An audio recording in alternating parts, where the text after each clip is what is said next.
Well, to be perfectly honest, I am so busy nonstop writing and editing and casting and producing The Mysteries of Laura that I basically haven't seen any other television this fall. That said, I have seen numerous trailers for the Red Band Society, and it looks wonderful. I love the casting. I love the tone of that show, and it's very rewarding and gratifying to see other Spanish adaptations making their way to the American screen also. As a matter of fact, Red Band Society and Mysteries of Laura, to my recollection, premiered on the same night 2 weeks ago, and that was a very exciting, coincidental confluence of events, but just goes to show how bullish American television is about Spanish television.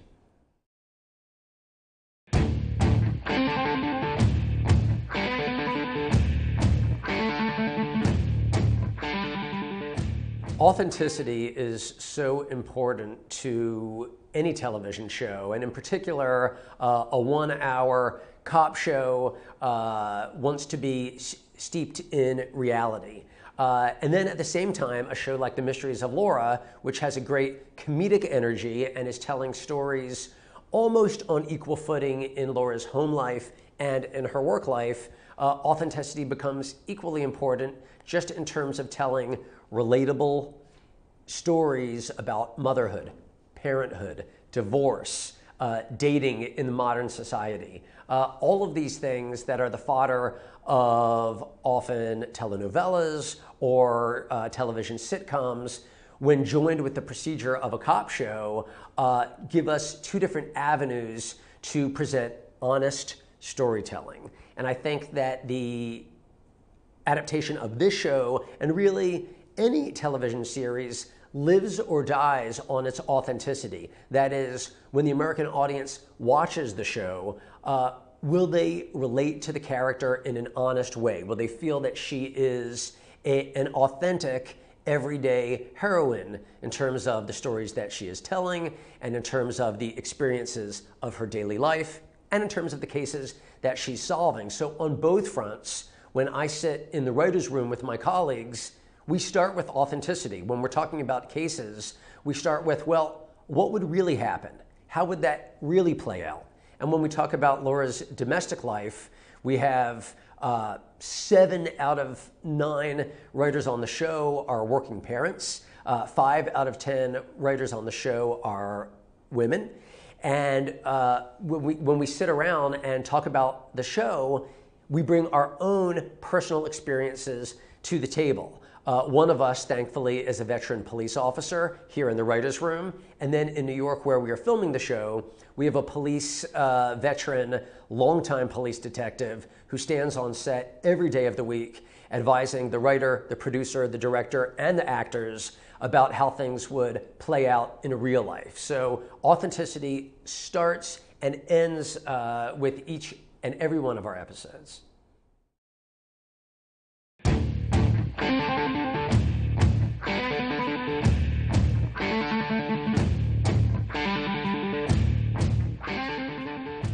When you talk about toning up or toning down real-life crime when translated to American television, and particularly on The Mysteries of Laura, it's a double-edged sword. On the one hand, we, of course, as storytellers, try to make our crimes as provocative as possible, which sometimes involves amping up the stakes in ways that may feel slightly heightened in terms of what you see on the screen and some of the drama that exists behind the scenes of any given crime.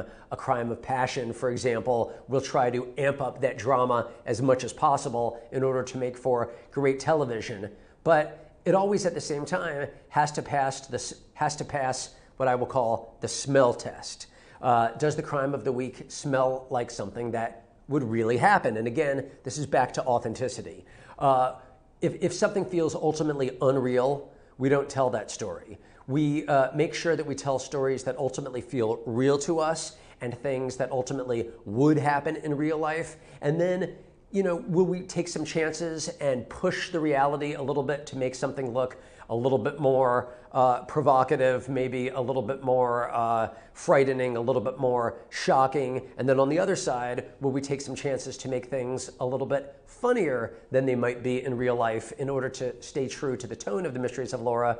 Of course, as writers, we will take those chances, but it's our belief that as long as each story is fundamentally set in an authentic, real place, then the audience will allow us the freedom and even welcome the opportunity to laugh at something on the show that might not have felt the same way in real life. And I think that's the license that writers are allowed to take, and it's an understanding, an unwritten understanding between the creators and the viewers that occasionally on a show like this, we will push reality, heighten it ever so slightly to make a situation maybe feel a little bit more funny or a little bit more dramatic, depending on the circumstances.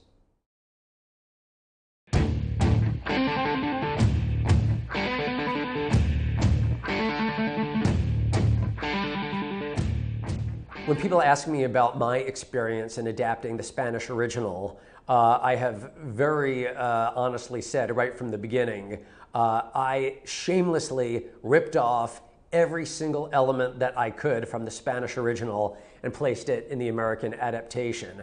When I first read and then watched the Spanish original, as I believe I mentioned in a prior question, I felt like I had hit the jackpot because the show was so fully realized in terms of who Laura was as a character, all of the surrounding characters, the world of the show, and in fact, the story beats of the very first episode, that I took it upon myself not to reinvent the wheel, rather to just quite literally adapt the show to the best of my ability to American television while staying true to the original. And fortunately, everyone who read my adaptation of the script, to the director, Mick G., my great friend and partner who collaborated with me on the pilot and also the second episode of the show, all felt that our goal was just to stay as true as possible to the Spanish original while just trying to translate it in a way that would perhaps be slightly more relatable to the American experience.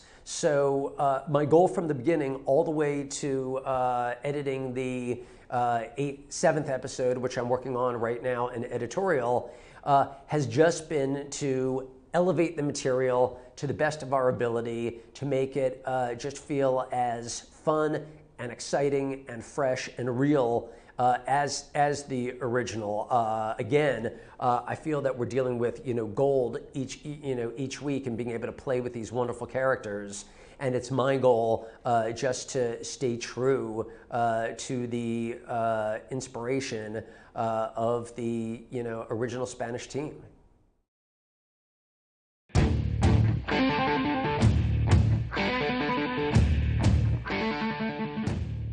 When I think about the differences between the Spanish original and the American adaptation, I think that they're fundamentally the same. When I think about differences, I would say that the Spanish original, and I know I'm stepping on a question we're going to talk about, the Spanish original series has a lot more running time to work with each episode, and as a result, there's a slightly more relaxed pace in an episode of the Spanish original than there is in the American adaptation, because we're trying to jam so much character work and procedural storytelling into a more condensed period of time. As a result, I would say there's probably a slightly more frenetic feel to the American adaptation. It's probably a little bit louder, a little bit noisier in terms of some of the stunts that we go for, some of the action sequences that we play, and we're just trying to maintain the expectation of the American audience in terms of what they've grown to expect in an hour of network television, complete with soundtrack and action and sex appeal And all of those elements certainly exist in the Spanish original. We've probably just pushed them a little bit further to a slightly more heightened degree. I so wish that we had the freedom to kind of take our time a little bit more, because the intricacy of the Spanish series each week is one of the things that I love about it the most, and it's quite challenging for us to maintain cases that are as intricate and layered as the Spanish original, for, among other reasons, because we don't simply have the time.